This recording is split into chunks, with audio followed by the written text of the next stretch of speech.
बिस्मिल्लाहिर्रहमानिर्रहीम अस्सलामुअलैकुम। आज की इस वीडियो में हम डिस्कस करेंगे how to define unsold stock. Unsold stock को हम कैसे डिफ़ाइन कर सकते हैं। लेकिन वीडियो स्टार्ट करने से पहले अगर आपने हमारे चैनल को सब्सक्राइब नहीं किया जल्दी से सब्सक्राइब कर ले और साथ में बेल आइकन भी प्रेस कर दे ताकि आपको हमारी लेटेस्ट वीडियो की नोटिफिकेशन मिलती रहे। वीडियो स्टार्ट करते हैं। The portion of a company's inventory that customers or clients have not purchased, especially by the end of an accounting period, is called unsold stock। यानी कंपनी की inventory का वो हिस्सा, वो पार्ट कि जो अभी तक कस्टमर या क्लाइंट ने परचेज नहीं किया, ख़रीदा नहीं, और वो भी एक स्पेसिफिक टाइम पीरियड पे, तो उस स्टॉक को हम अनसोल्ड स्टॉक कहते हैं।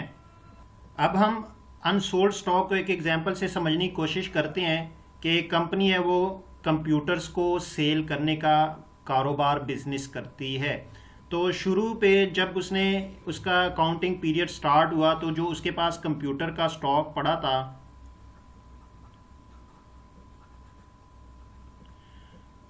वो था 5000 नंबर्स ऑफ कंप्यूटर्स, या क्वांटिटीज उसके पास 5000 की पड़ी थी at the start of the accounting period.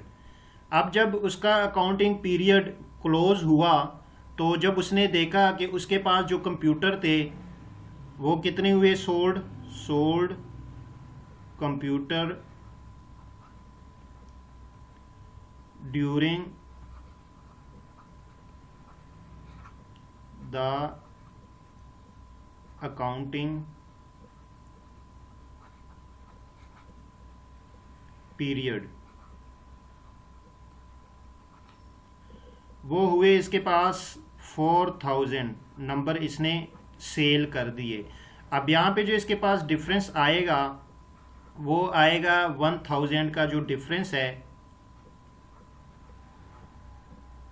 Difference कितना है वो है 1000 का, यानी 5000 इसके पास कंप्यूटर्स की जो ओपनिंग इन्वेंट्री थी वो 5000 थी, और जब इसका जो अकाउंटिंग पीरियड था वो जब क्लोज हुआ तो पूरे अकाउंटिंग पीरियड एक साल में इसकी जो कंप्यूटर की जो इन्वेंट्री है वो सेल हुई है, सोल्ड हो गई है वो 4000।